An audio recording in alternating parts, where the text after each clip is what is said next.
Welcome sa ating munting YouTube channel. Please support my videos. Comment, like and subscribe po mga idolo. Maraming salamat po. Story present. Super Devo Uling System. Kabanata 111. O andito ka pala. Tumingin si Uyang Ming sa binata at sinabing, Deng Yang, maupo ka. Si Yezuan at ang iba pang 4 na tao ay nanunood habang nakaupo ang binata. Pagpasok niya, inilibot niya ang tingin niya sa paligid at tahimik na umupo. Kasabay nito, napansin din ni Yezuan na medyo kakaiba ang ekspresyon ni Fan Jin. Parang kilala niya si Deng Yang. Okay, nandito na lahat. Umupo si Uyang Ming sa pangunahing upuan sa bulwagan at sinabi, maingat kong pinili kayong lahat para lumahok sa Imperial Capital Tournament.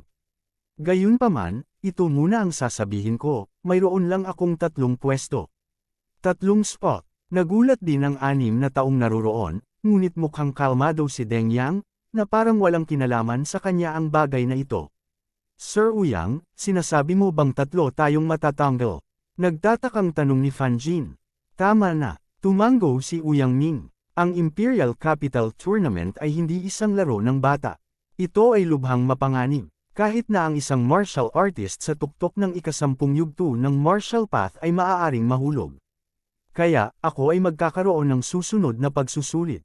Ang 3 taong makapasa sa pagsusulit na ito ay aakayin ko sa Imperial Capital upang sumali sa Imperial Capital Tournament. Tahimik na tumango ang 6 na tao sa hall. Sa Imperial Capital Tournament, mayroon lamang 48 na pwesto para sa mga tao mula sa 16 na mga county. Kung wala ang rekomendasyon ni Uyang Ming, hindi sila makakasali sa Imperial Capital Tournament. Sir Uyang, ano ang pagsubok? Tanong ulit ni Fan Jin. Magpahinga ka ng 3 araw. Sasabihin ko sa iyo pagkatapos ng 3 araw. Pinipigilan sila ni Uyang Ming sa pagdududa. Pagkatapos, inutusan niya ang mga katulong na dalhin si Yezuan at ang iba pa sa kani-kanilang tirahan. Gayunpaman, pagpasok ni Yezuan sa kanyang patio, hinanap siya ni Uyang Ming. Matapos makapasok si Uyang Ming, maingat niyang pinalaki si Yezuan. Gayunpaman, medyo nadismaya siya dahil si Yezuan ay nasa tuktok pa rin ng rank 9. Yezuan, kumusta ka na? Magalang na tanong ni Uyang Ming. Master Uyang, ayos lang ako. Tumango si Yezuan. Ngumiti si Uyang Ming at sinabing, okay, sinabi ko lang na 3 lang ang pwesto ko, at nasa tuktok ka lang ng ika-9 na antas ng martial path. Hindi ganoon kadaling makakuha ng pwesto. Lord Uyang, kung minsan, ang kaharian ng isang tao ay hindi lahat, mahinahong sabi ni Yezuan. Haha, tama, hindi lahat ng cultivation level ng isang tao. Ngunit kailangan kong ipaalala sa iyo na si Deng Yang ay anak ng Southern Forest County King. Nasa kalagitnaan na siya ng ika-10 antas ng martial Dao, nakangiting sabi ni Uyang Ming. Ano, ang anak ng Commandery Prince ng Nanlin? Bahagyang natigilan si Yezuan. Hindi nakakagulat na tumingin si Fan Jin kay Deng Yang ng kakaiba.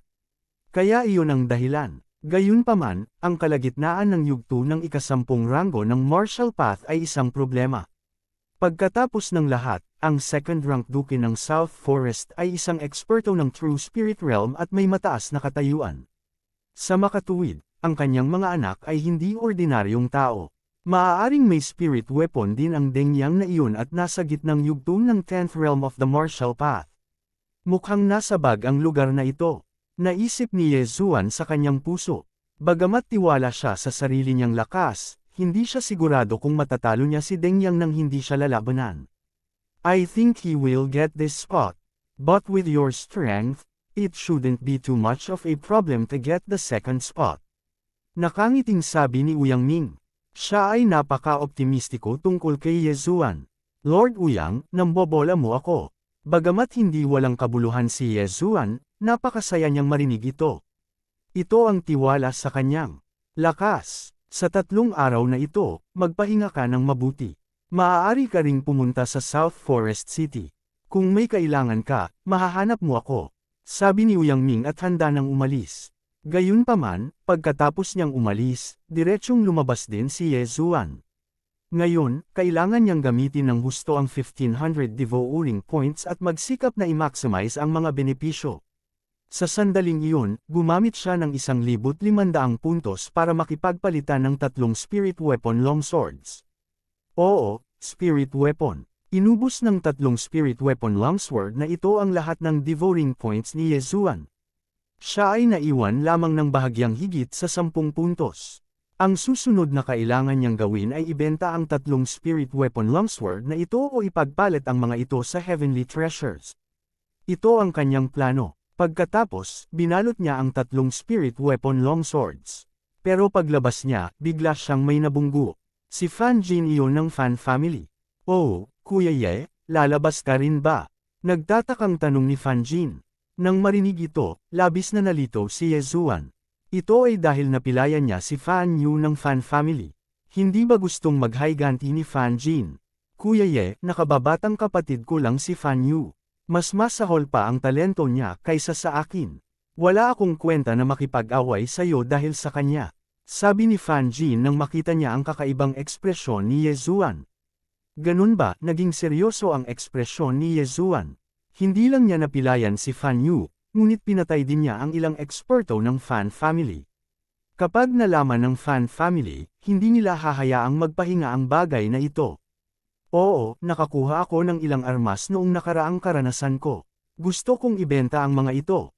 Tumango si Yezuan. Natigilan si Fan Jin. Bumaba ang kanyang tingin sa 3 cloth bag sa likod ni Yezuan. Bigla niyang naalala na pumasok si Yezuan na walang dala.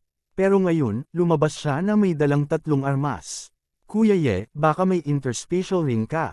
Hula ni Fan Jin. Sa oras na ito, biglang naalala ni Yezuan kung saan siya nagkamali. Walang magawa, natatawa lang siya at sinabing, Kuya Fan, marunong ka talagang magbiro. Ang interspatial ring ay nagkakahalaga ng 3 spirit weapons. Paano ako magkakaroon? Ang mga interspatial ring ay napakabihirang. Gayunpaman, ang South Forest City ang pinakamaunlad na lungsod sa South Forest Region.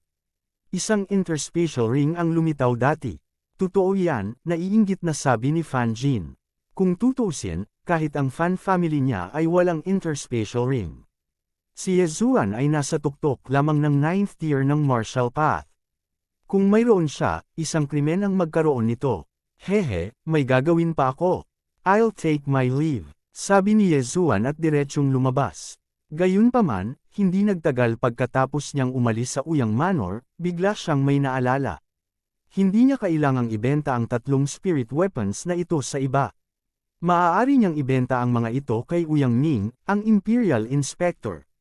Noong una silang nagkita ni Uyang Ning, magkaaway sila kahit saan. Gayunpaman, pagkatapos nahulaan ng kabilang partido na mayroon siyang interspatial ring, hindi niya ito inatake. Sa halip, binigyan niya siya ng spirit weapon. Sapat na ito para makita ang karakter ni Uyang Ning, ang Imperial Inspector. Sa makatuwid, bumalik si Yezuan at natagpuan si Uyang Ning. Yezuan, bakit mo ako hinahanap?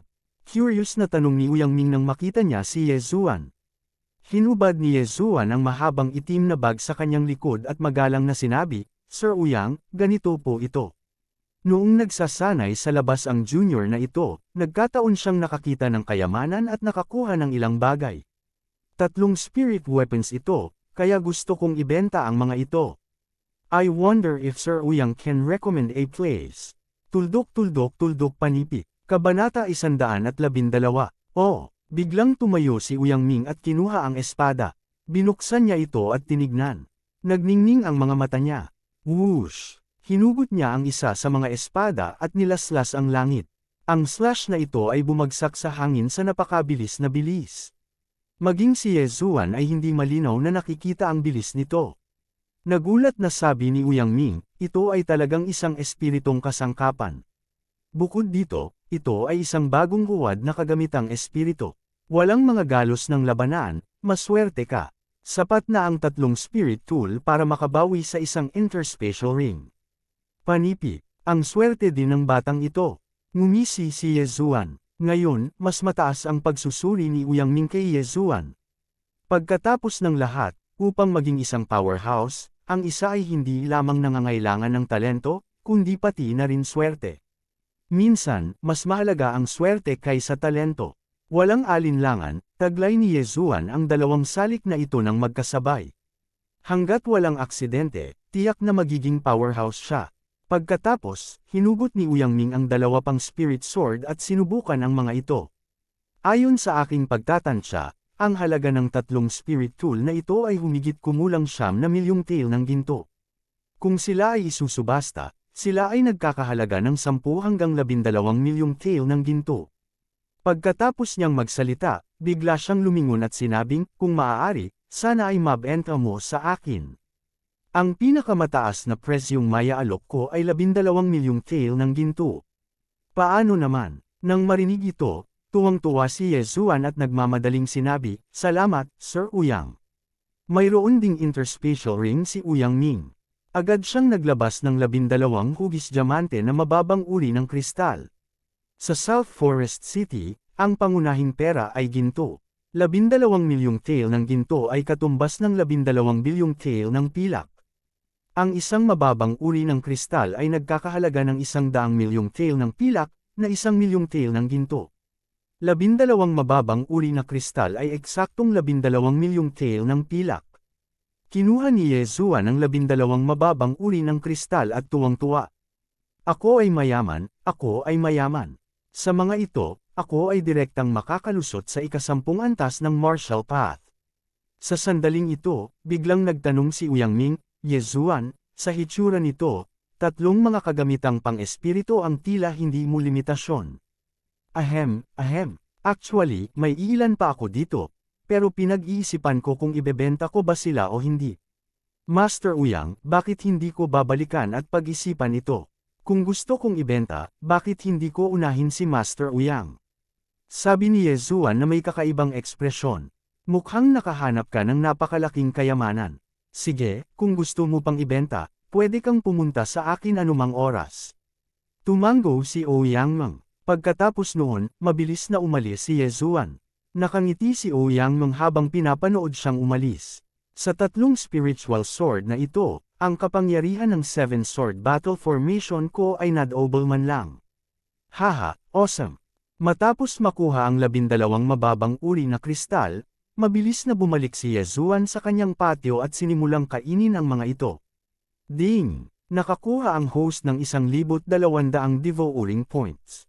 Ding! Nakalusot na ang host sa unang bahagi ng ika-10 yugto ng Marshall Path. Pagkatapos ng dalawang magkasunod na notification sa system, si Yezuan ay nakangiti na mula tenga hanggang tenga. Ang ganda talaga ng kanyang leveling up plan. Gayunpaman, ang planong pag-level up na ito ay may kasamang presyo. Noong una, mayroon siyang 1,500 devouring points. Ngunit ngayon ay mayroon na lang siyang 1,200 puntos na natitira. Ito ay sapat lamang upang bumili ng dalawang espiritual na espada. Sobra na ito. Mas mahal ang palitan ng devouring points sa devouring system. Bukod dito, binigyan ako ni Master Uyang ng magandang presyo. Kung hindi, natalo ako ng hindi bababa sa 30 hanggang 40%. Panipi, medyo walang magawa ang ekspresyon ni Yezuan. Nagpatuloy siya sa pag-iisip, 1,200 points ang makakabili ng dalawang spiritual swords. Dapat kaya kung ipagpalit ang mga ito sa 8 mababang grade na kristal. Pagkatapos lamunin ang mga ito, baka makalusot ako sa gitnang ika-10 yugto ng Marshall Path. Sa isiping ito, natigil ang ekspresyon ni Yezuan. Isang pangungusap ang biglang lumitaw sa kanyang isipan. Ang pagiging mayaman ay kahanga-hanga. Gayunpaman, hindi siya ganoon katanga. Katatapos lang niyang umalis at bigla na lang nakapasok sa ika-10 yugto ng Marshall Path. Siguradong maghahinala si Ouyang. Kaya naman, nagpasya siyang maghintay hanggang bukas para ipagpalit ang kanyang mga devouring point para sa mga espiritual na espada at ibenta ang mga ito kay Ouyang. Kinaumagahan, diretsong pumunta si Yezuan para hanapin si Ouyang. "Oh, Yezuan, naisip mo na ba?" Napangiti si Ouyang nang makita niya si Yezuan. "Master Uyang, napag-isipan ko na. Handa akong ibenta ang natitirang dalawang espiritual na espada," sabi ni Yezuan. "Dalawa pa, haha, tama lang, tingnan ko." Tuwang-tuwa si Ouyang. Nagkataon lang na kulang siya ng dalawang espiritual na espada. Sa sandaling iyon, direktang gumamit si Yesuan ng higit sa 1,000 puntos upang ipagpalit sa dalawang espiritual na espada na magkaibang disenyo. Tiningnan ni Ouyang at sinabing may kasiyahan, napakahusay, narito ang 8 mababang grade na kristal. Kinuha ni Yesuan ang mga kristal at nagpasalamat, "Salamat, Master Ouyang. Haha, ano ang pinasasalamatan mo sa akin?" Kahit sa South Forest City, bihirang lumitaw ang mga spiritual sword, at nagkataon na kailangan ko rin. Bago pa matapos magsalita si Ouyang Ming, bigla niyang naramdaman na may mali. Pagkatapos maingat na maramdaman ito ng ilang sandali, sinabi niya sa pagkabigla, "Yesuan, ang antas ng iyong paglilinang. Ito, ang batang ito ay masyadong masaya kahapon at biglang binuksan ang aking mga meridian, sumisira sa ikasampung yugto ng martial path." Nagmamadaling paliwanag ni Yesuan. Ang paliwanag na ito ay parang kulog kay Ouyang. Narinig niya ang tungkol sa mga taong lumusot sa bingit ng kamatayan, at narinig din niya ang mga taong dumaan sa isang labanan sa buhay at kamatayan, ngunit hindi pa siya nakarinig ng mga taong lumusot dahil sila ay masyadong masaya. Si Yesuan ay talagang isang freak. Very good. Ngayong naabot mo na ang ikasampung antas ng martial path, tulad ng iba pang 4, isa sa 3 spot ang magiging iyo.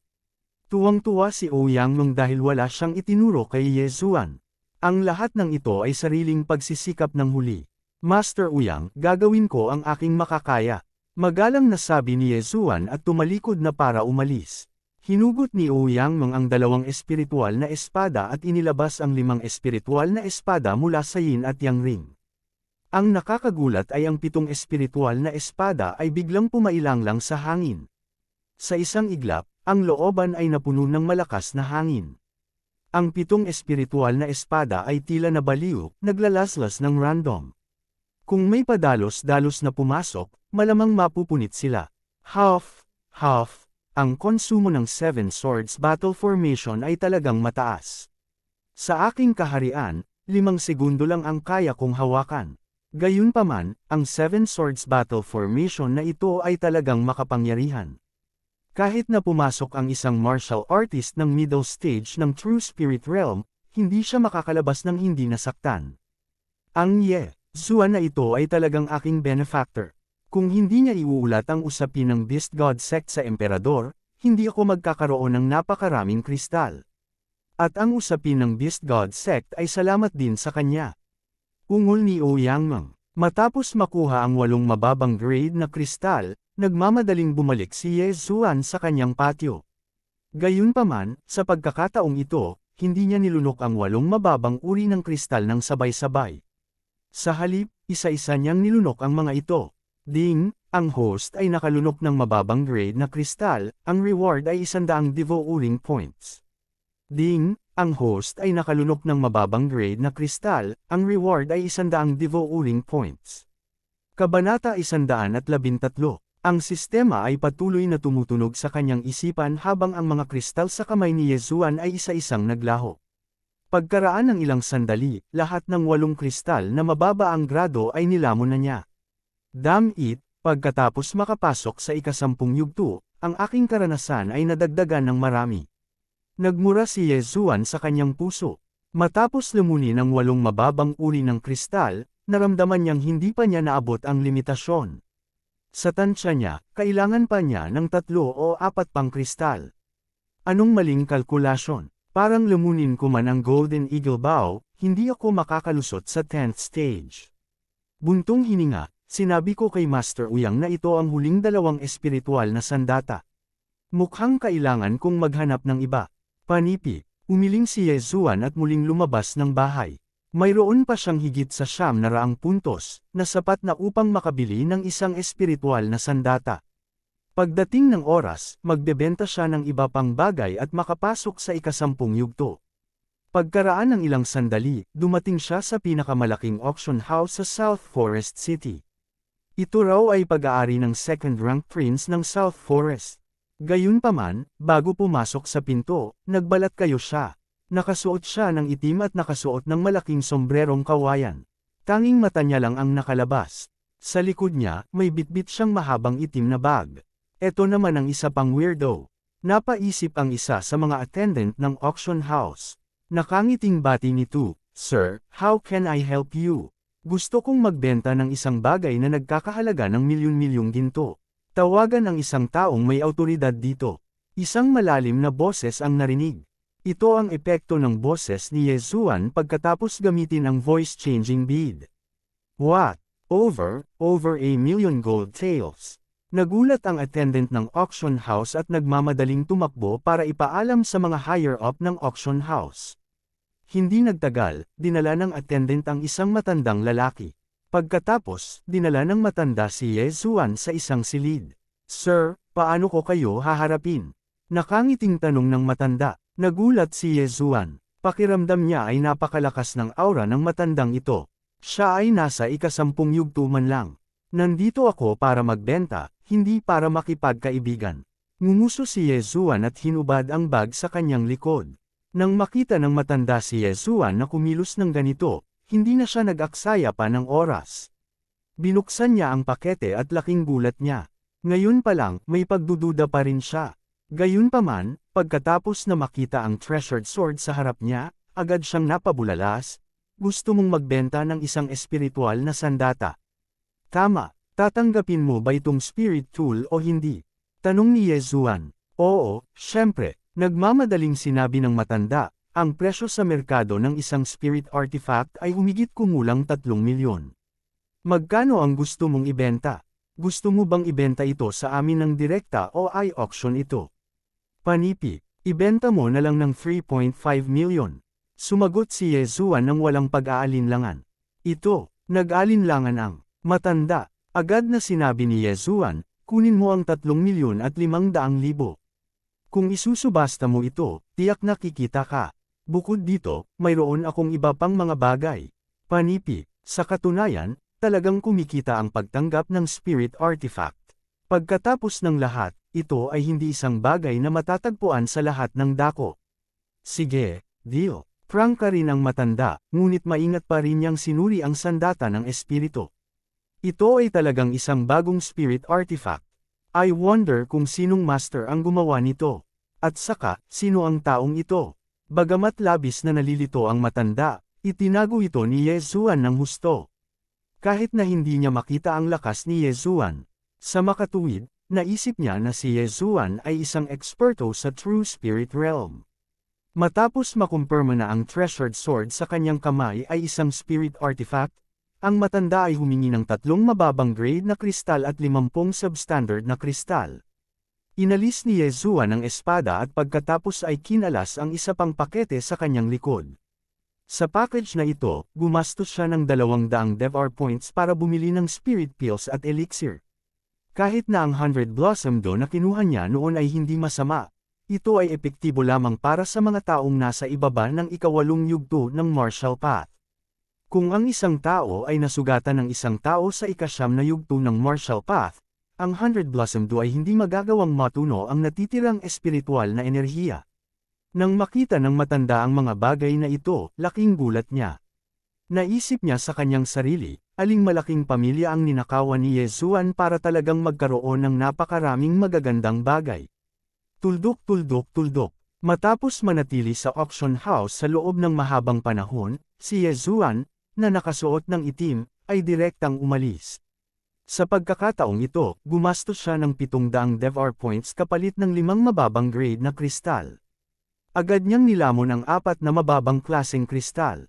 Tamang-tama, matapos lumunin ang lahat ng ito, naabot niya ang tanikala ng unang bahagi ng ika-10 yugto ng martial path.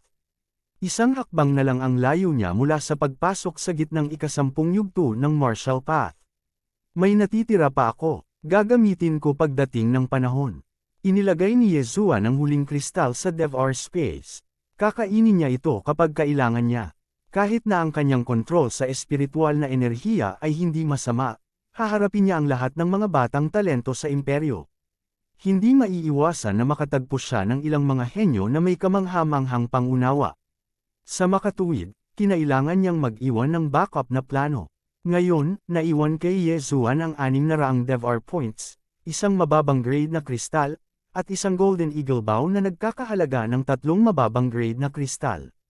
Pagkatapos ng kanyang negosyo, bumalik si Yezuan sa Uyang Manor. Malaki ang tiwala niya na makakakuha siya ng pwesto. Kahit na kailangan niyang harapin ang anak ng second-ranked prince ng South Forest, hindi siya matatakot. Sa lalong madaling panahon, 3 araw na ang lumipas. Sa ika-4 na araw, ipinatawag ni Uyang Ming si Yezuan at ang iba pang 5 tao sa pangunahing bulwagan. Sige, iaanunsyo ko ang nilalaman ng pagsusulit ngayon. Gayunpaman, iba ang pagsusulit para sa inyong 6. Biglang naglabas ng bamboo tube si Uyang Ming mula sa kanyang interspatial ring. May 6 na bamboo stick sa loob nito. Kumuha ng isang stick ang lahat. Yezuan, mauna ka na. Naglakad si Uyang Ming sa harap ni Yezuan. Naglabas ng isang stick ang huli. Isang numero lang ang nakalagay doon, 3. Pagkatapos, naglabas si Uyang Ming ng isang piraso ng pergamino. Ito ang iyong gawain. Hunt down ang mighty gorillas sa kailaliman ng 18 mountain ranges ng Liaonian. Kunin ang 10 hibla ng puting buhok sa kanilang mga noo. Pumunta sa itinalagang lokasyon at hukayin ang bakal na kahon na nakabaon sa ilalim ng lupa upang makuha ang token. Panipi, kumunat ang noo ni Yezuan. Ang huling beses na pumunta si Uyang Ming sa 18 mountain ranges ng Liaonian, ito ay para ilibing ang token. Gayunpaman, sa sandaling ito, ang hindi napansin ni Yezuan ay ang iba pang 5 tao ay nakatingin sa kanya na may kakaibang ekspresyon, lalo na si Deng Yang. Si Deng Yang, ang anak ng second-ranked prince ng South Forest, ay dapat na unang gumuhit. Gayunpaman, hinayaan ni Uyang Ming si Yezuan na gumuhit muna. Hindi ba ito nangangahulugan na si Yezuan ay may mas mataas na katayuan kaysa kay Deng Yang sa puso ni Uyang Ming? Pagkatapos, ang iba pang 5 tao ay gumuhit din ng kanilang mga kawayan at tinanggap ang kanilang mga gawain. At saka, may 3 gawain lang talaga para sa 6 na parchment scrolls. Kaya naman, magkakaroon ka ng kalaban. Gayunpaman, sa tingin ko ay hindi mo alam kung sino ang iyong kalaban. Ito ang mga misyon mo. Ang 3 tao na pinakamabilis na nakatapos ng mga misyon at nakabalik dito ay bibigyan ng rekomendasyon. Siyempre, may time limit. It lasts for a month. Kapag hindi natapos ng 2 tao ang task within the time limit, papalitan sila ng ibang tao. Kabanata 114. Maingat na tiningnan ni Fan Jin ang kanyang scroll at nagtanong, Sir Uyang, pwede na ba tayong umalis? Oo, pwede na tayong umalis. Hihintayin kita sa Uyang Manor. Tumango si Uyang Ming. Nang marinig ito, may biglang sumugod sa pinto dahil sa pagkakataong ito, hindi kung sino ang nakatapos ng misyon, kundi kung sino ang unang nakatapos ng misyon. Para kay Yezuan, natural na umalis din siya. Nitong mga nakaraang araw, natapos na niya ang kanyang paghahanda at maaaring umalis anumang oras. Mabilis na umalis ang 6 sa Uyang Manor at pagkatapos ay hiwalay na umalis, kasama si Yezuan. Itinago nilang lahat ang parchment scroll ng napakahusay. Ang iba ay hindi alam kung ano ang kanilang misyon, ni hindi nila alam kung sino ang gumawa ng parehong misyon sa kanila. Sinulyapan ni Yezuan ang iba at pagkatapos ay mabilis na umalis sa South Forest City. Narinig niya na ang ilang mga angkan ay nagpalaki ng mga demonic beast na partikular para sa paglalakbay, kaya hindi siya maaaring mahuli. Ngayon, isa na siyang martial artist sa unang bahagi ng ika-10 antas ng martial path. Kasama ang 100 Beasts bloodline at ang Windseeking Leopard bloodline, lubos siyang kumpiyansa na siya ang unang makakarating sa lokasyon ng misyon. Pagkatapos umalis sa South Forest City, mabilis siyang sumugod patungo sa 18 mountain ranges ng Liaonian. Sa kanyang bilis, tinatayang 7 araw lang ang kanyang pabalik-balik, habang ang iba naman ay kalahating buwan. Sa madaling salita, darating siya sa lokasyon ng misyon ng ilang araw ng mas maaga kaysa sa kanyang mga kalaban. Ito ay isang kalamangan. Ngayon ang kanyang bilis ay mas mabilis kaysa noong dumating siya sa South Forest City. 3 araw lang ang inabot niya para tumakbo sa kalaliman ng 18 mountain ranges ng Liaonian, na siyang ika-18 bulubundukin. Huminto siya at nagsimulang hanapin ang lokasyon kung saan inilibing ang token ayon sa mapa sa pergamino. Mas maaga siyang nakarating sa 18 mountain ranges ng Liaonian kaysa sa kanyang mga kalaban, kaya natural na kailangan niyang hanapin muna ang token at pagkatapos ay manghuli ng Mighty King Kong. Dahil isa lang ang token, maraming Mighty King Kong. Gayunpaman, pagdating niya sa bundok kung saan inilibing ang token, narinig niya ang dagandong sa bundok at ang kanyang ekspresyon ay nanlamig.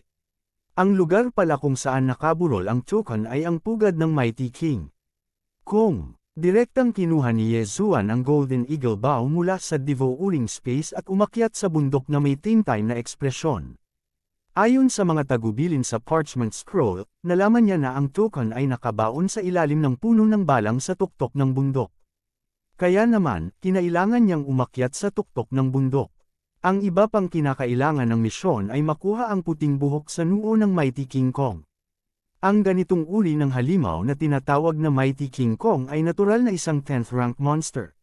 Bukod dito, mayroon itong pambihirang lakas at kayang basagin ang isang tao sa meat feast sa isang suntok. Ang lakas nito ay maihahambing sa isang martial artist na nasa gitna ng ika-10 ranggo. Gayunpaman, ito ay isang piraso ng cake para kay Yezuan. Paano kung mayroon siyang hindi pangkaraniwang lakas? Makakasabay kaya niya ang bilis ni Yezuan? Kung hindi sila makakasabay, matatalo lang sila. Swish! Habang hawak ang Golden Eagle Bow, umakyat si Yezuan sa bundok sa bilis ng kidlat. Umuungol. Ang mga dagandong ay patuloy na nagmumula sa kagubatan ng bundok. Ito ang araw-araw na aktibidad ng Mighty King Kong. Magpapaungol sila kapag wala silang magawa. Gayunpaman, ang mga dagandong ay karaniwang nakadirekta kay King Kong na walang kapareha. 10 minuto na ang nakalipas mula nang pumasok si Yezuan sa lungga ng Mighty King Kong. Ang bundok na ito ay medyo malaki, at may kaunting mga makamandag na nilalang, kaya si Yezuan ay lubos na maingat.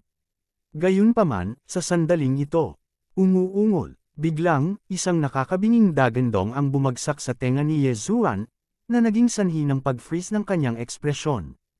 Mukhang malapit ang dagandong na ito. Dahil na-encounter ko na ito, saka ko makikita kung anong klaseng kakayahan mayroon itong Mighty King Kong. Sa sandaling ito, hinanap ni Yezuan ang pinanggalingan ng tunog. Hindi nagtagal, nakita niya ang isang puting bakulaw na nakatayo sa bakana ng isang kuweba, umuungal ng malakas at pinapalo ang dibdib nito. Matapos itong makita, hindi maiwasan ni Yezuan na mabigla dahil ang bakulaw na ito ay medyo malaki. Tinatayang 2 metro ang haba ng 2 braso nito. Whatever, go for me.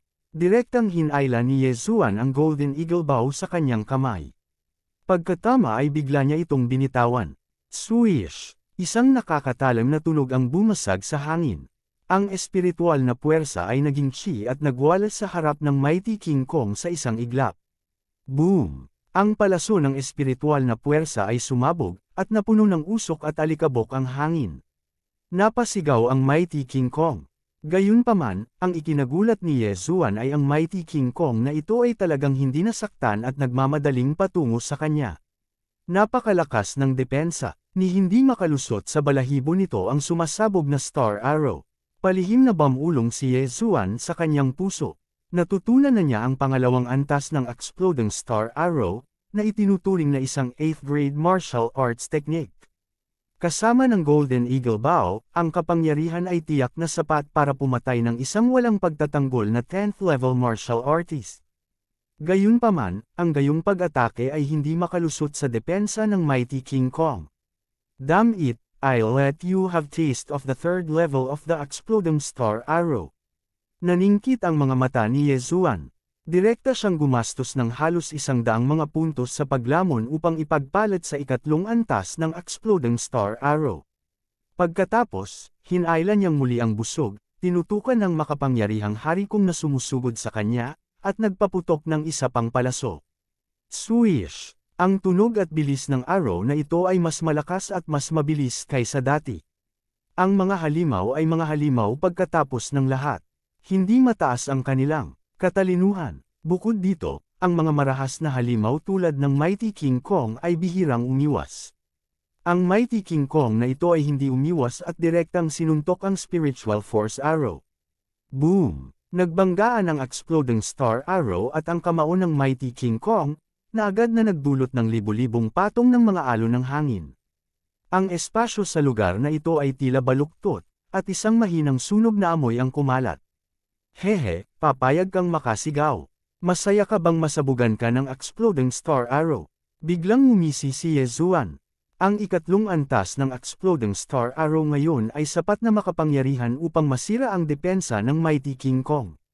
Hindi lamang iyon, isang malaking tipak ng balahibo ng Mighty King Kong ang natangay, at umagos ang dugo mula sa sugat. Talagang berde ang dugo ng Mighty King Kong na ito. Umuungol. Ang Mighty King Kong na ito ay labis na nagalit. Ito ay malungkot at malamig, kaya gusto nitong gamitin ang kanyang dagandong upang akitin ang isang babaeng King Kong. Ngunit sino ang nakakaalam na hindi ito isang babaeng King Kong, ngunit isang tao? Isa pa, nasaktan siya ng taong ito. Hindi mapapatawad. Gayunpaman, ang galit ay walang silbi. Dumadagandong pa rin ito nang binaril ni Yezuan ang isa pang exploding star arrow. Boom! Natama ng dibdib ng Mighty King Kong, at ang malakas na impact ay direktang pinilit itong umatras. Habang may sakit ka, kukunin ko ang buhay mo. Tikman mo ang bago kong kakayahan.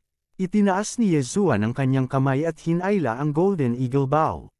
Sa pagkakataong ito, mas nagtagal siya upang paikliin ang espiritual na puwersa kaysa dati.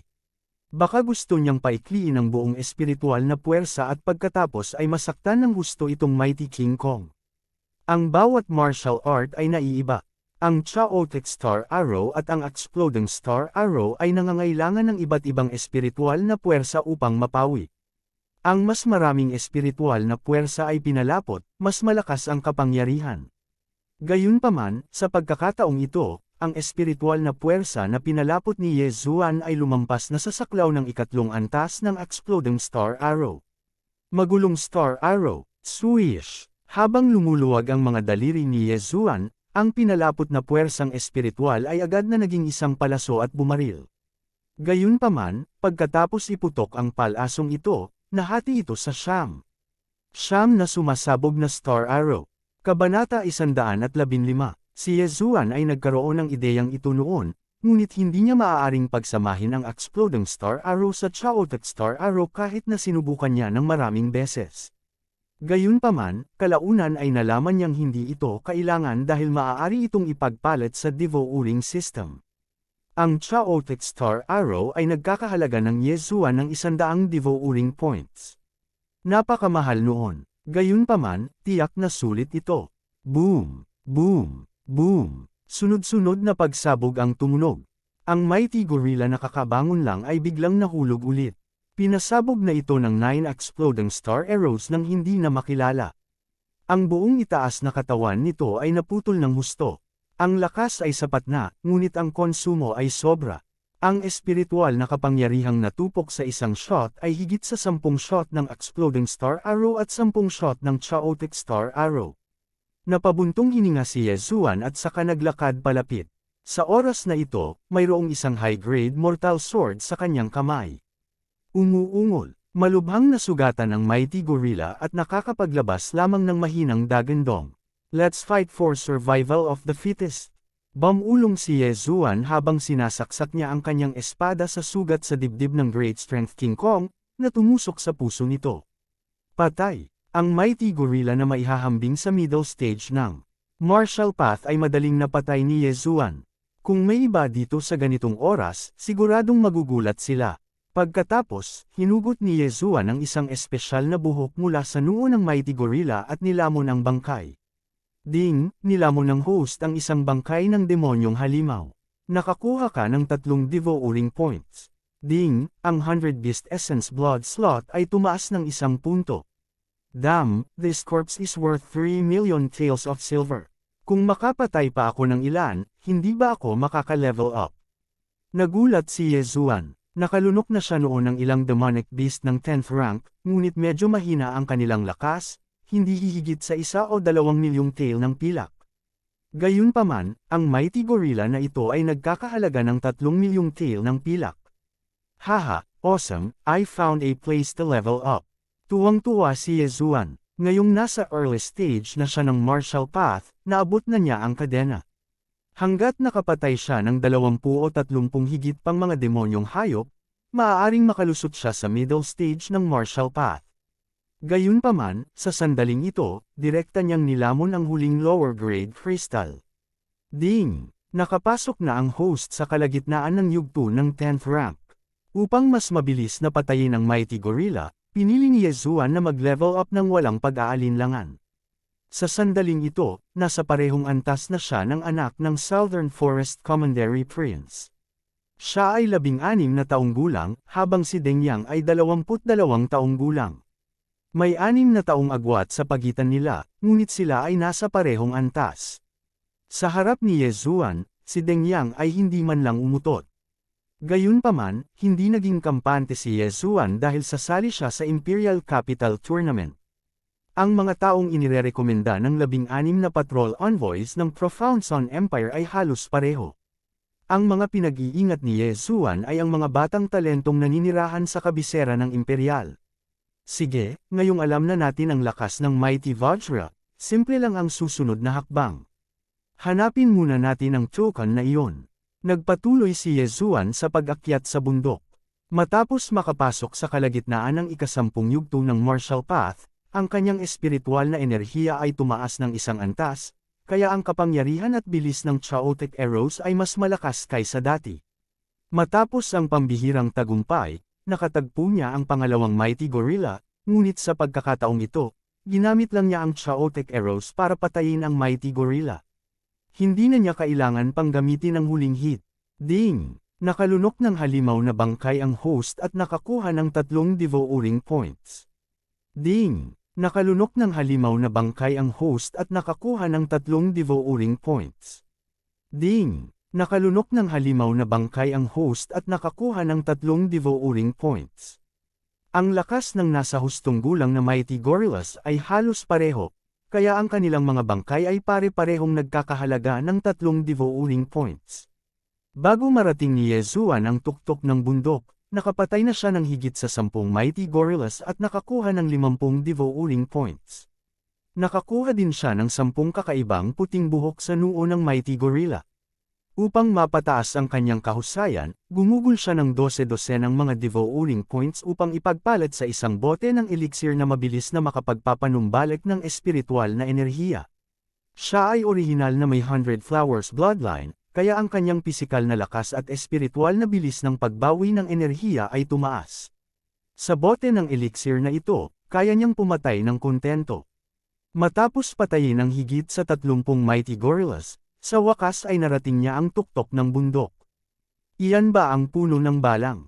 Ang tuktok ng bundok ay medyo mapanglo, kaya nakita ni Ye Zuan ang pinakamataas at pinakamalaking puno ng balang sa isang sulyap. Agad siyang tumakbo. May malaking bato sa ilalim ng puno ng balang.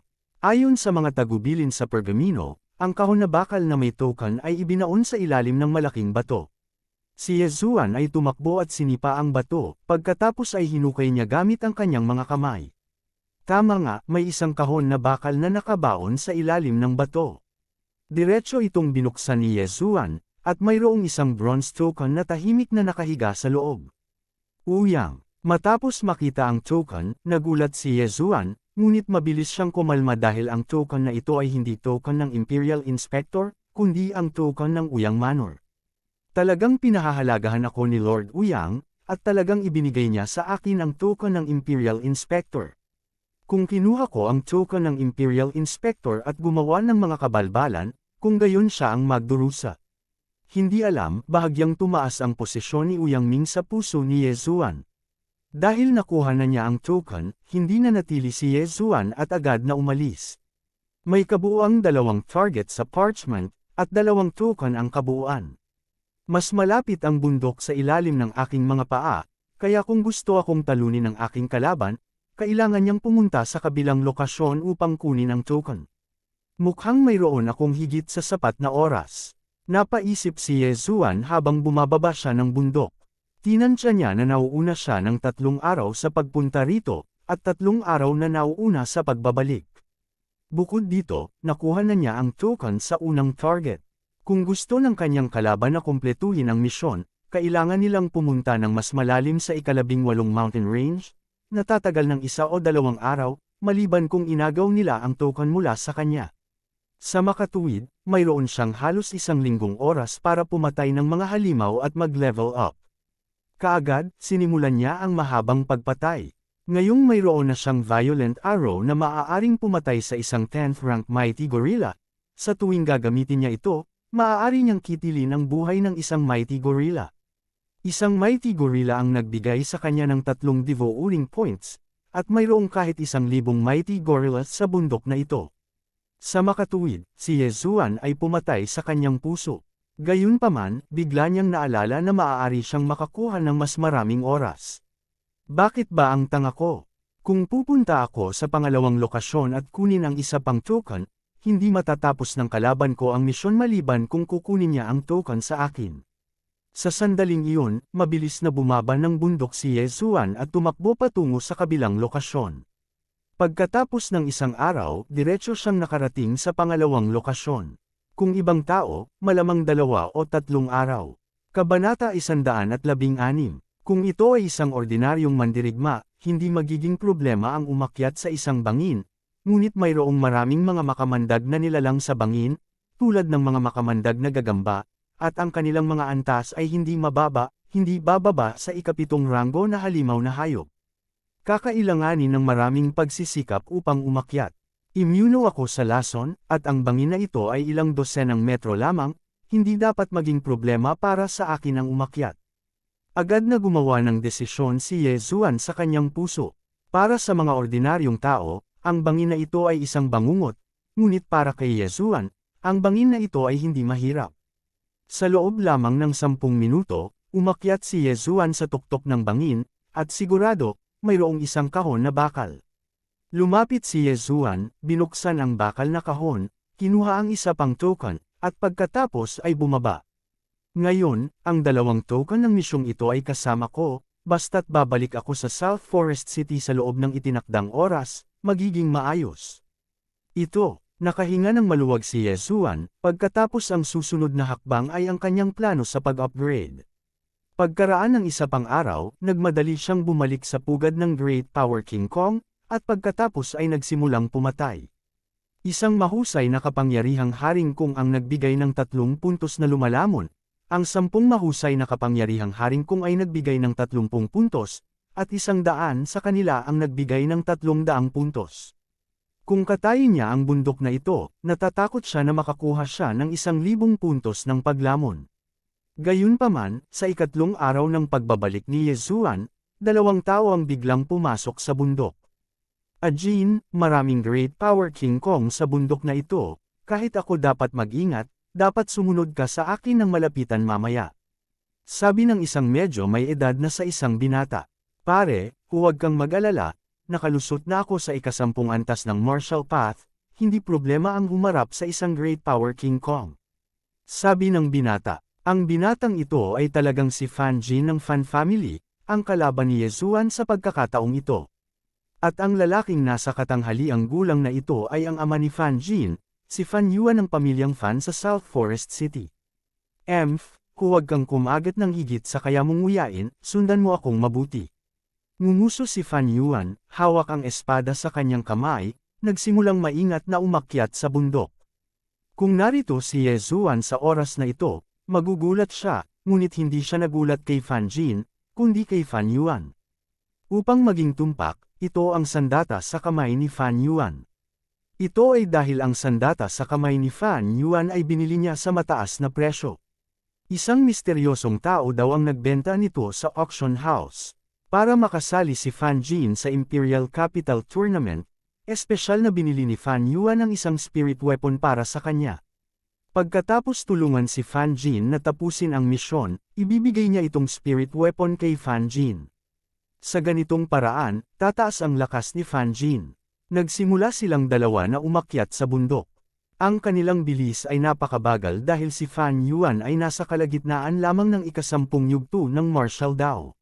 Bagamat may hawak siyang spirit artifact sword sa kanyang kamay, kung makakatagpo siya ng ilang Vajra sa parehong oras, siya ay nasa panganib pa rin. Gayunpaman, pagkatapos ng halos 1 oras na paglalakad, wala silang nakita ni isang mighty Vajra, na nagpagulo sa kanila. Pare, sigurado ka bang nandito ka kanina? Nagtatakang tanong ni Fan Jin. Sabay kuha ng parchment at tinignan. Oo, ang token ay nasa tuktok ng bundok na ito. Kalokohan, last year, I came here with my family's hunting team to kill a few mighty Vajra. That time, I even brought back the mighty Vajras, that to nourish your body. Nakalimutan mo na ba? Inilibot ni Fan Yuan ang kanyang mga mata. Sa katunayan, hindi siya masyadong sigurado sa kanyang puso. Ito ay dahil sa pagdating niya dito, 3 Mighty Vajra ang kanyang nakasalubong sa parehong oras. Ang buong pangkat ng Pangangaso ay halos nalipol. Pero, mahigit 1 oras na kaming naglalakad, at wala pa kaming nakikitang Mighty Vajra. Wala man lang kaming narinig na dagandong. Anong nangyayari? Naguguluhang tanong ni Fan Jin. Siguro ang mga Mighty Vajra na iyon ay tumakbo sa likod ng bundok. Hindi rin moari ni Fan Yuan. Naglakad sila saglit, umuungol. Sa wakas, umalangaw ang isang nakakabasag na dagandong, at nagbago ang ekspresyon ng dalawa. Haha, ito talaga ang dagandong ng makapangyarihang Vajra. Tayo na, dadalhin ka ni Ama para kunin ang unang hibla ng puting buhok, at puputulan ng kanyang napere mapangalagaan ang iyong katawan. Ilang beses tumawa si Fan Yuan at hindi niya napigil ang mapabilis ang kanyang lakad. Gayunpaman, pagkaraan ng ilang sandali ay nakarinig sila ng isa pang tunog. Boom! Boom! Boom! Isang serye ng 9 na malalakas na tunog ang umalangaw-ngaw. Napatigil sina Fan Yuan at Fan Yuan sa kanilang kinatatayuan at nagkatinginan. Ano ang tunog na ito? Baka may nakikipag-away sa Mighty Vajra. Nagtatakang tanong ni Fan Jin. Dapat lang. Tara at tingnan natin. Naningkit ang mga mata ni Fan Yuan. Ang mga makapasok sa bundok na ito ay nasa 10 antas man lamang ng Martial Dao. Nasa gitna siya ng 10 antas ng Martial Dao, at may hawak siyang spirit weapon. Kahit naharapin niya ang rurok ng 10 antas ng Martial Dao, hindi siya natakot.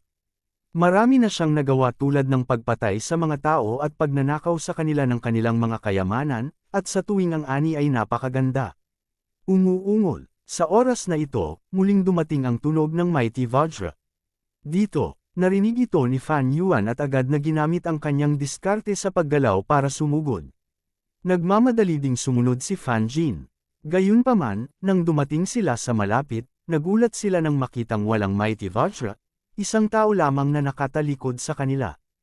Ang bango ng dugo, may mga bahid ng dugo sa lupa. Nagkaroon ng labanan dito, kumunat ang noo ni Fan Yuan. Sa hindi malamang dahilan, nagpapalpitate ang kanyang puso sa eksenang ito. Bakit parang pamilyar ang likod ng taong ito? Tumingin si Fan Jin sa taong nakatalikod sa kanya at nagtaka sa kanyang puso. Sa sandaling ito, biglang lumingon ang taong nakatalikod sa kanya.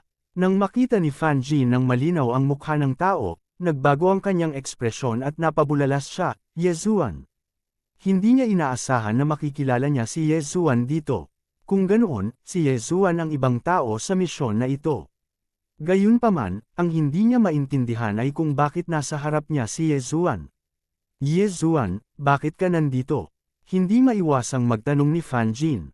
Nako, Kuya Fan, nakalimutan mo na ba? 6 tayo at 3 lang ang misyon. Nandito ako, kaya natural na ginagawa ko ang misyon. Lumingon si Yezuan at tumingin kina Fan Jin at Fan Yuan. Sabay isip niya, malapit na iyon.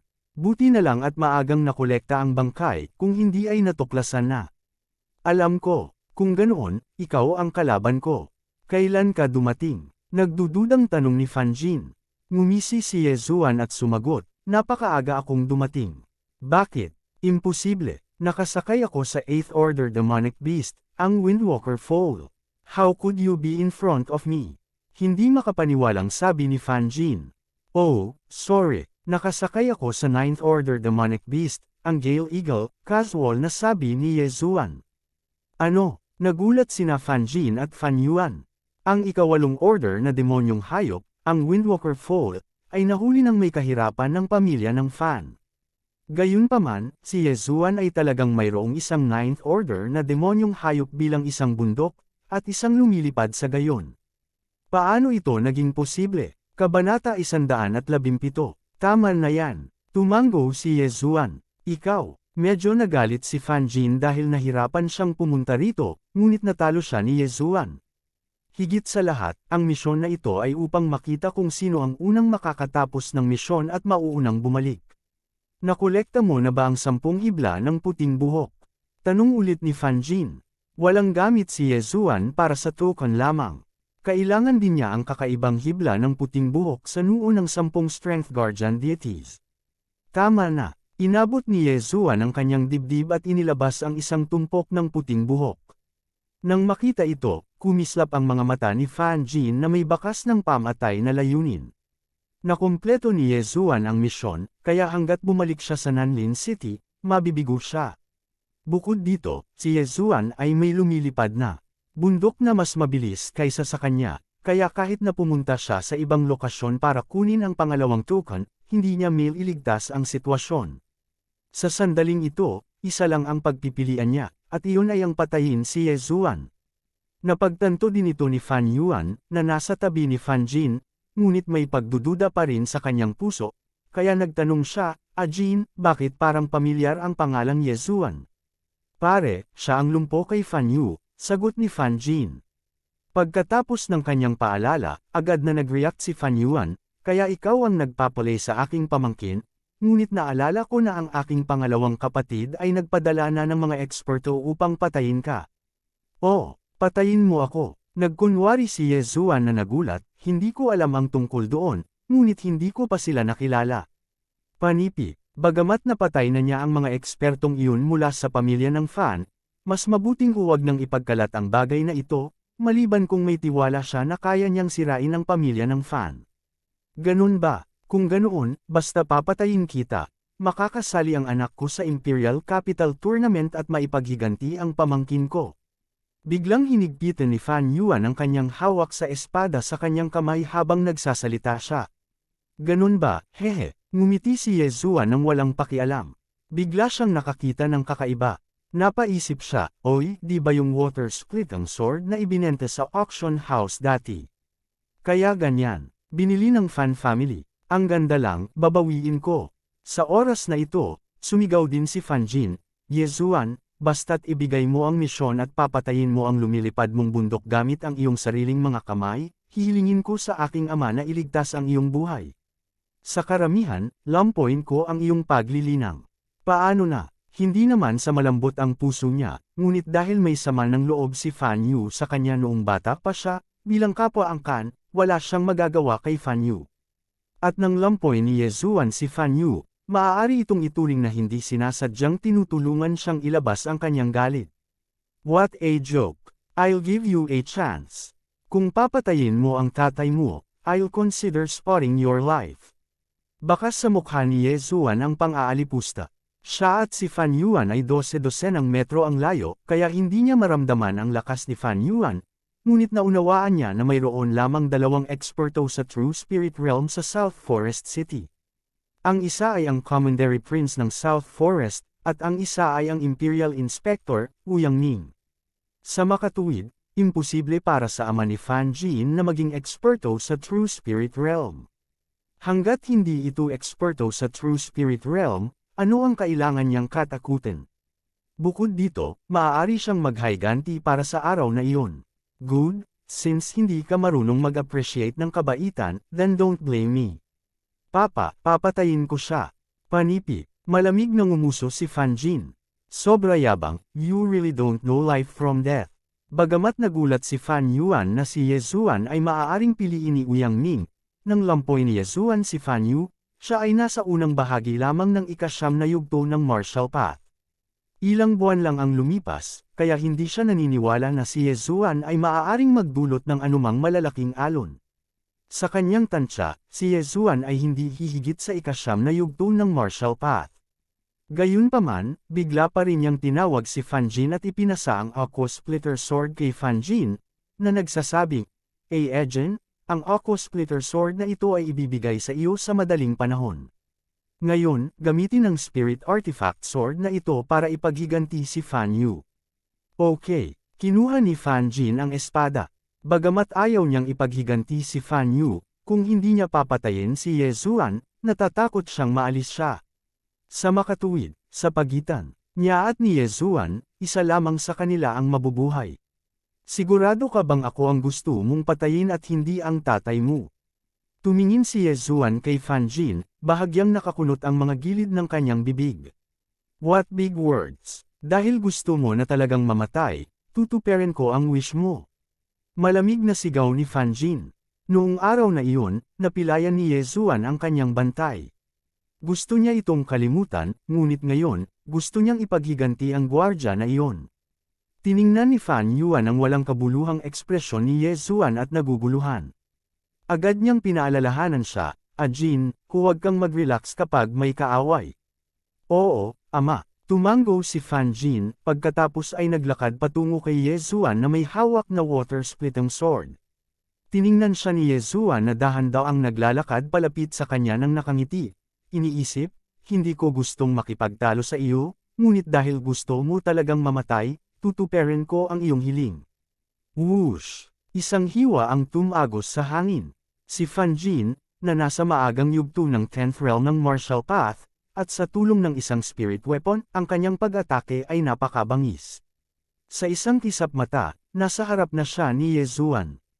Kahit na ang isang martial artist sa tuktok ng 9th realm of the martial path ay nakamasid lamang habang siya ay tinamaan ng slash na ito. Gayunpaman, ang slash na ito ay napakabagal sa harap ni Yezuan.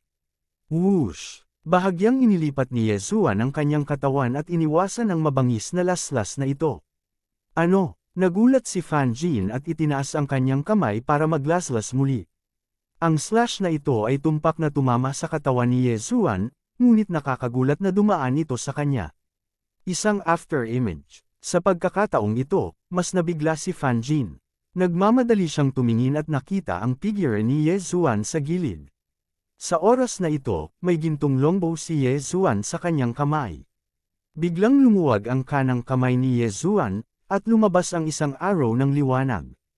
Ang arrow ng liwanag na ito ay nahati sa 9 na bahagi sa hangin, at ang bawat isa ay parang kidlat na tumama sa katawan ni Fan Jin sa isang iglap. Ang isa sa kanila ay tumusok sa puso ni Fan Jin, at ang isa naman ay nagbukas ng madugong butas sa kanyang noo. Patay na si Fan Jin. Hindi niya akalaing mapapatay siya sa isang iglap. Bukod dito, hindi siya napatay sa Capital City Tournament, kundi ng isang binatilyo na mas bata sa kanya ng 5 o 6 na taon. Si Fan Jin, na may hawak na water splitter sword, ay naging bangkay at nahuhulog ng paurong. Sa oras na ito, isang figure ang biglang sumugod at inagaw ang water splitter sword mula sa kanyang kamay. Si Yezuan iyon. Jin. Pagkatapos makabawi mula sa kanyang pagkabigla, si Fan Yuan ay sumigaw ng galit. Ang kanyang nag-iisang anak na lalaki ay talagang pinatay ng isang tao. Sa sandaling ito, sumugod siya kay Yezuan gamit ang kanyang mga kamay. Isang mantis na sinusubukang ihinto ang isang karo. Malamig na ngumuso si Yezuan sa kanyang puso. Muli, nag-iwan siya ng after image at sumugod sa harap ni Fan Yuan. Bang! Hinampas niya ang dibdib ni Fan Yuan at pinalipad siya. Pagkatapos, pinalitan niya ang sandata sa kanyang kamay. Whoosh! Whoosh! Whoosh! 9 na sinag ng liwanag ang kumislap, at si Fan Yuan ay binaril sa isang salon at namatay sa isang iglap. Kahit na mayroon siyang espadang espiritual na sandata, hindi siya kalaban ni Yezuan. Pagkatapos ng lahat, ang isang espiritual na sandata na espada ay maaari lamang tumaas ang kanyang lakas sa pag-atake, ngunit hindi ang kanyang bilis. Ang bilis ni Yezuan ay hindi maisip na mabilis. Maliban kung ang isang martial artist sa tuktok ng level 10 nanograms martial path ay gumagamit ng 10th grade martial arts technique, o isang spiritual martial arts technique, maaari rin itong maging isang martial artist sa true spirit realm. Kabanata 118. Matapos mamatay sina Fan Yuan at Fan Jin, hinanap din ni Yezuan ang kanilang mga katawan saglit, ngunit hindi nakakuha ng maraming magagandang bagay. Pagkatapos, inilibing niya silang dalawa kung sakali. Ngayon, patay na ang kanyang kalaban sa misyon, kaya hindi siya nagmamadali. Maaari siyang maghintay ng higit sa 20 araw upang bumalik sa South Forest City, hanggat hindi ito lalampas sa 1 buwan. Sumunod, nanatili siya sa bundok na ito at patuloy na nangangaso sa Mighty Ape Warriors. Ang espiritual na kapangyarihan at mga lumalamon na bahagi sa kanyang katawan ay tumataas din. Makalipas ang mahigit 20 araw, sa ilalim ng puno ng balang sa tuktok ng bundok, isang binata ang nakatagilid na tila natutulog. Ang binatang ito ay si Yezuan. Sa nakalipas na 20 araw o higit pa, ilang beses na siyang tumakbo sa bundok na ito at pinatay ang lahat ng makapangyarihang Vajra. Maingat niyang binilang ang mga ito. Mayroong kabuuang 563 sa kanila. 563 makapangyarihang Vajras. Ito ay isang napaka-nakakatakot na numero. Kahit na ang isang martial artist sa tuktok ng ika-10 antas ng martial path na may espiritual na sandata na espada ay hindi ito magagawa sa loob ng 20 araw, maliban kung siya ay nasa true spirit realm. Kasabay nito, ang higit sa 500 Mighty Ape Warriors na ito ay nagbigay din kay Yeshua ng maraming nalalamon na puntos. Sa oras na ito, ang kanyang mga lumalamon na puntos ay lumampas sa 2,000 marka. Hindi lang iyon, ang kanyang kaharian ay umabot na rin sa gitna ng ika-10 antas ng martial path. Isang hakbang na lang ang layo niya sa tuktok ng ika-10 antas ng martial path. Sa katunayan, maaari na siyang makalusot. Ngunit upang mapanatili ang kanyang lakas, inilagay niya ang ilan sa mga bangkay ng Mighty Ape Warrior sa lumalamon na espasyo, naghihintay ng oras na biglang lumamon at pagkatapos ay sumulong. Biglang iminulat ni Yezuan, na nagpapahinga sa ilalim ng puno ng balang, ang kanyang mga mata. Comfortable siyang humikab, nag-inat ng baywang, at sinabi sa sarili, ang aga-aga, oras na para bumalik sa South Forest City. Inayos niya ang kanyang mga bagahe, tumayo, at saka sumugod hanggang sa paanan ng bundok. Ang bundok na ito ay pinatay niya, hindi lamang ang Mighty Ape Warriors, kundi pati na rin ang marami pang halimaw na napatay niya. Kailangan ko ulit magmadali. Nang dumating si Yezuan sa paanan ng bundok, walang magawa siyang umiling. Ang pagmamadali ay ang pinaka-nakakainip na bagay. Sa pagkakataong ito, may bigla siyang naalala.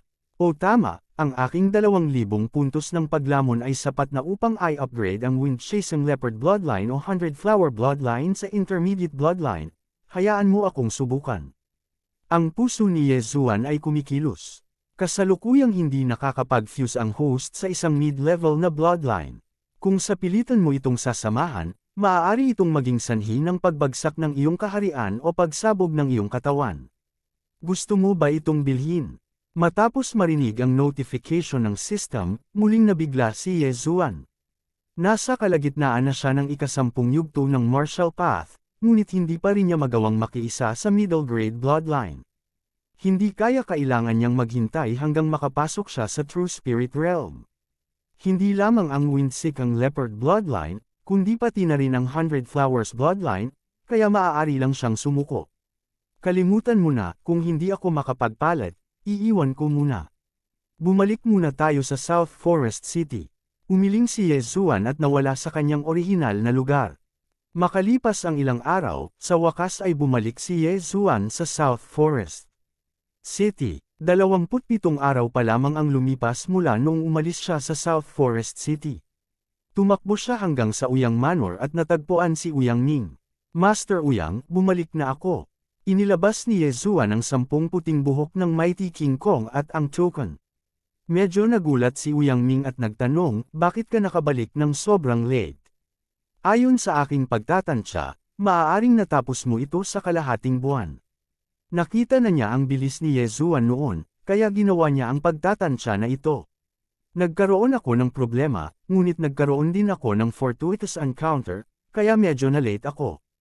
Tumawa si Yezuan. Sa kabutihang palad, si Fan Jin, na nasa parehong misyon mo, ay hindi pa bumabalik. Kung hindi, ikaw ay naalis na. Teka, ang iyong kaharian. Biglang tumayo si Uyang Ming at pumunta sa gilid ni Yezuan at bumulalas, nakalusot ka na naman. Oo, ang batang ito ay nagkaroon ng hindi inaasahang pakikipagtagpo at kumain ng ilang hindi kilalang prutas, kaya ako ay nakalusot. Casual na nakahanap si Yezuan ng isa pang dahilan. Ang swerte mo talaga, anak. Pero matapang ka talagang kumain ng hindi mo alam. Mag-ingat ka sa susunod, huwag kang lason. Inilibot ni Uyang Ming ang kanyang mga mata. Hindi niya gustong mamatay si Yezuan sa kalagitnaan. Oo, salamat, Sir Uyang, sa iyong paggabay. Sumagot si Yezuan ng may paggalang at naisip sa sarili, immuno ako sa lason. Hanggat hindi ako nalason sa kamatayan kaagad, ang 100 Flowers bloodline ay maaaring mag-detoxify ng lason. Ano ang dapat ikatakot? Okay, natapos mo na ang misyon at nakatanggap ka ng slot. Sa susunod na buwan, susundan mo ako sa Imperial Capital. Bago yun, personal kitang gagabayan, sabi ni Uyang Ming. Oo, Sir Uyang. Biglang nagtanong si Yezuan, o tama, Sir Uyang, natapos mo na ba ang dalawa pang misyon?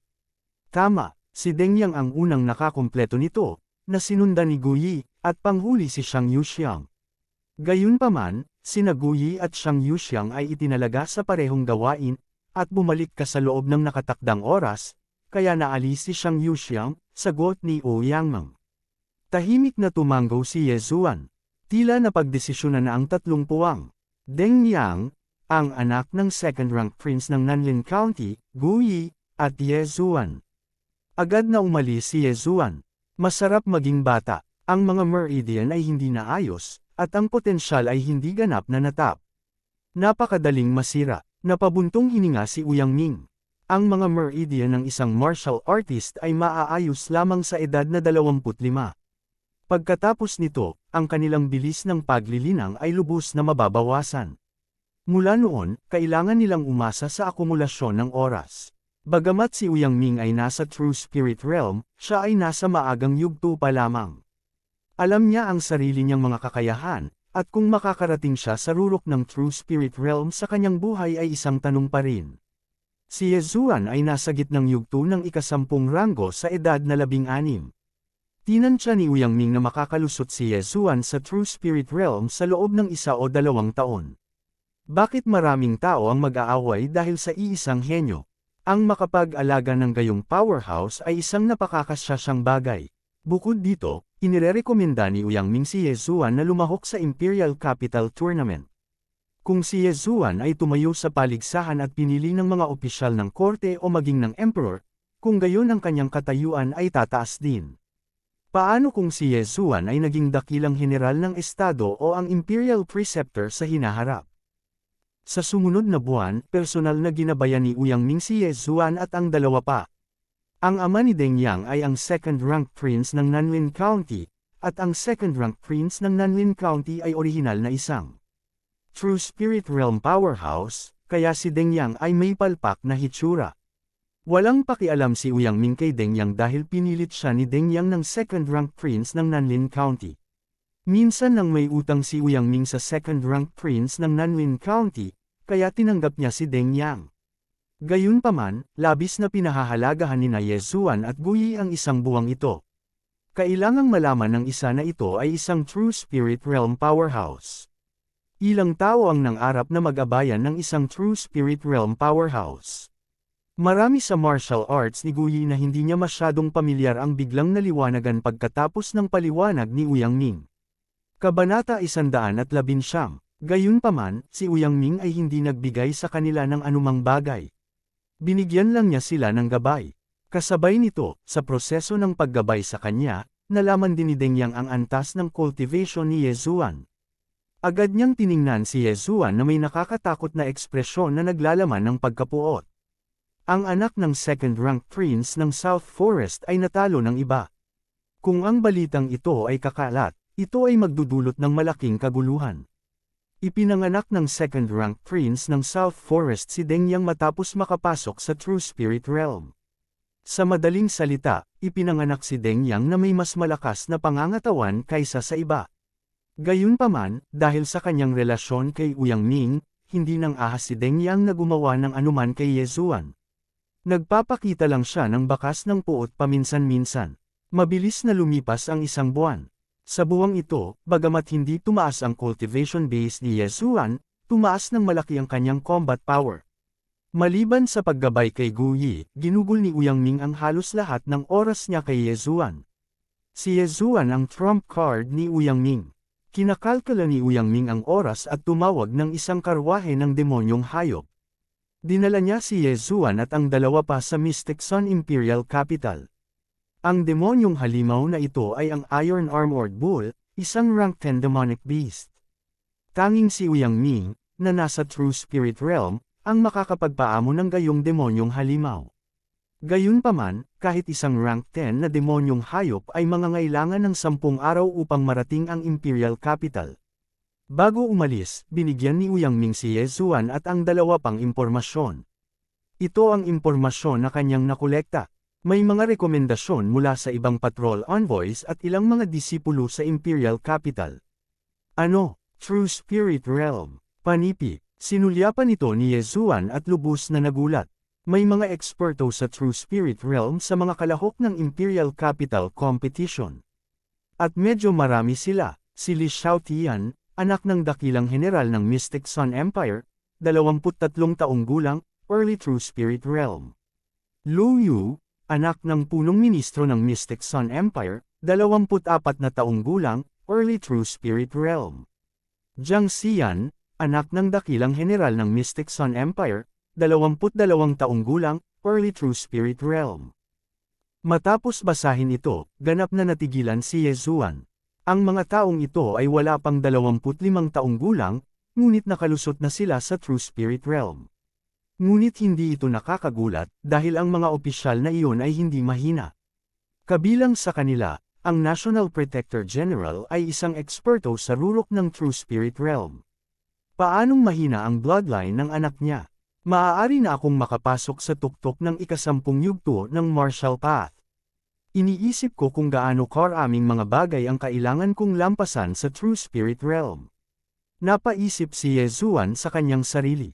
Nakalkula niya na inabot siya ng humigit kumulang 15 mababang uri ng mga kristal para makalusot mula sa gitna ng 10th realm hanggang sa peak ng 10th realm, na humigit kumulang 1.5 bilyon. At upang makapasok sa True Spirit Realm mula sa tuktok ng ika-10 yugto ng Martial Path, kakailanganin ng isa ng hindi bababa sa 2 bilyon, marahil kahit 3 bilyon, o kahit 5 bilyon. Ito ay katumbas ng 10 spirit artifacts. Marahil ay nakita mo na ang impormasyon. Medyo kakaunti ang mga eksperto na lumalahok sa Imperial Capital Tournament ngayong taon. Natatakot ako na hindi kayo makakalaban ng mga henyong True Spirit Realm na iyon. Hanggat pasok ka sa nangungunang 100, maaari mong makuha ang kanilang atensyon. Panipi, sa karwahe, sinabi ni Uyang Ming kay Yezuan at sa iba pa. Lord Uyang, ano ang laman ng tournament? Laban lang ba? Tanong ni Guyi. Ang nilalaman ng torneo ay napagpasyahan ng Emperor. Iba-iba ito sa bawat oras, kaya hindi ako masyadong sigurado.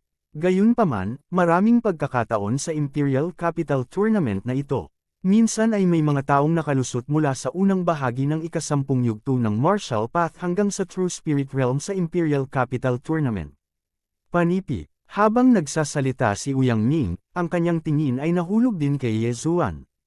Parehong maganda ang kakayahan at swerte ni Yezuan, kaya nagkaroon pa rin siya ng pagkakataon. Mula sa unang bahagi ng ika-10 yugto ng Martial Path hanggang sa True Spirit Realm. Nang marinig ito, nagliwanag ang mga mata ni Yezuan.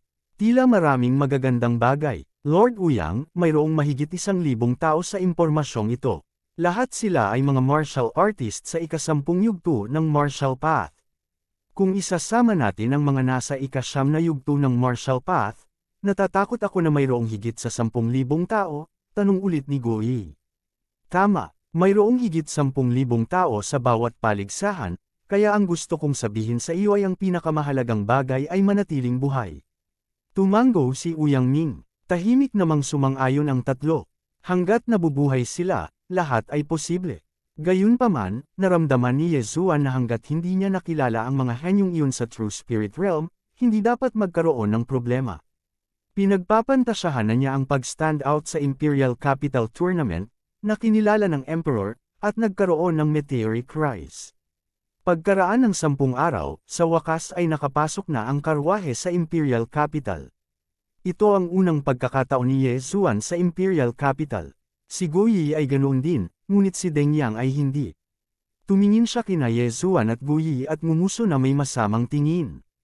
Kahit na ang Profound Sun Empire ay isang mababang antas lamang na imperyo, ang Imperial Capital ay hindi maliit. Sa Imperial Capital, mayroong malalaki at maliliit na maimpluwensyang tao na naninirahan dito. Kung ang mga ordinaryong tao ay kasama, mayroong hindi bababa sa 1,000,000 tao.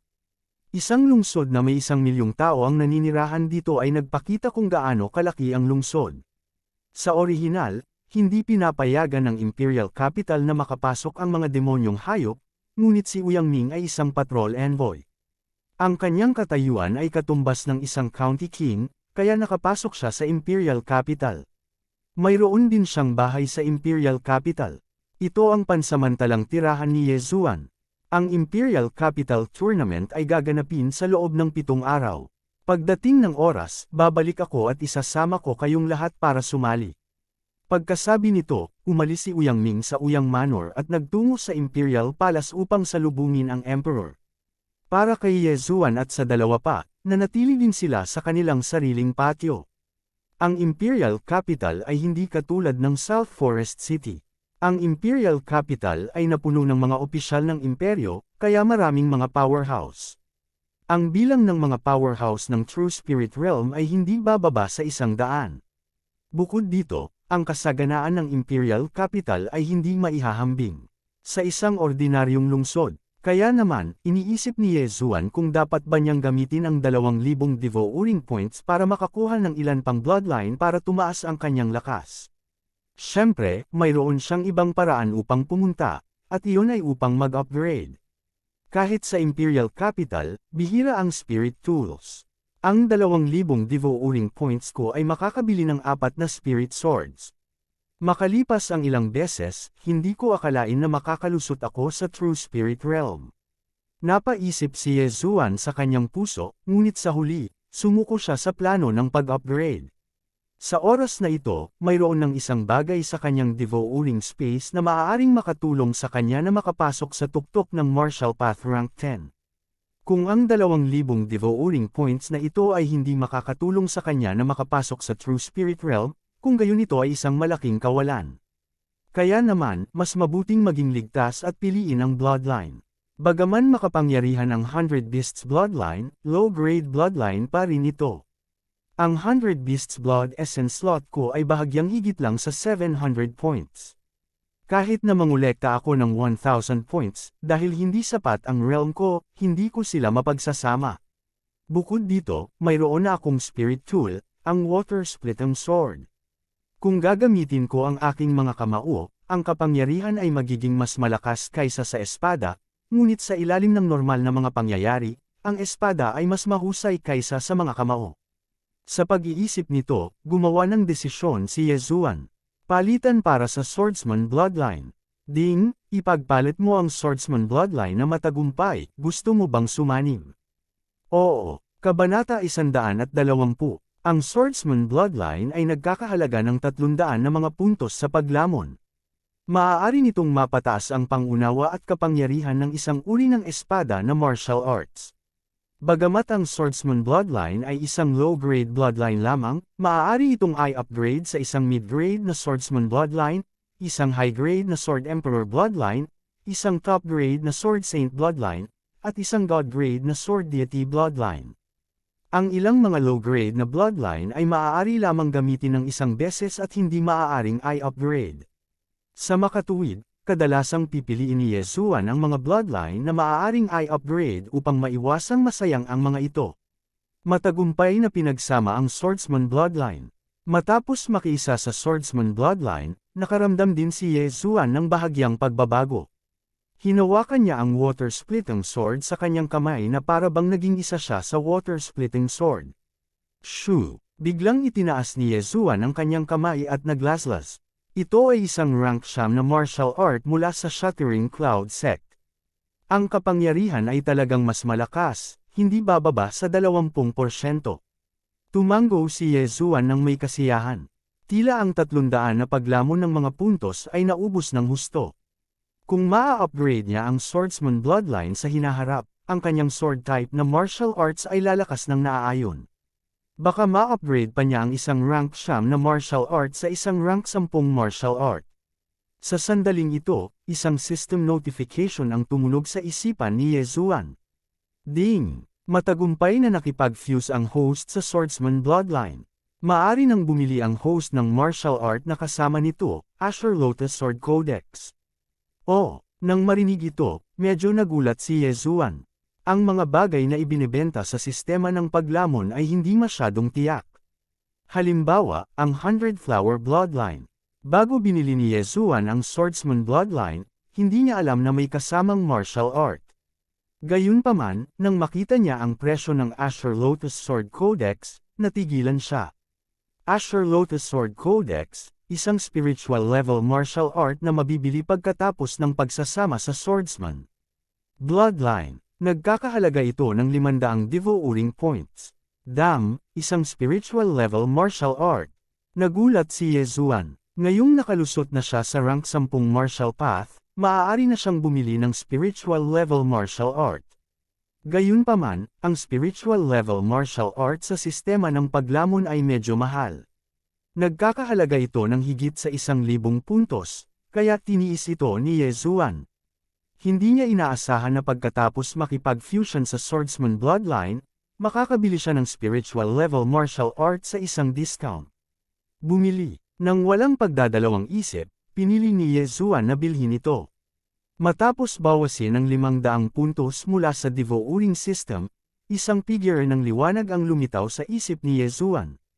Ang kumikinang na figure ay unang nagsanay ng mga galaw sa Azure Lotus Sword Codex at pagkatapos ay nagpractice ng martial arts sa Sword Codex.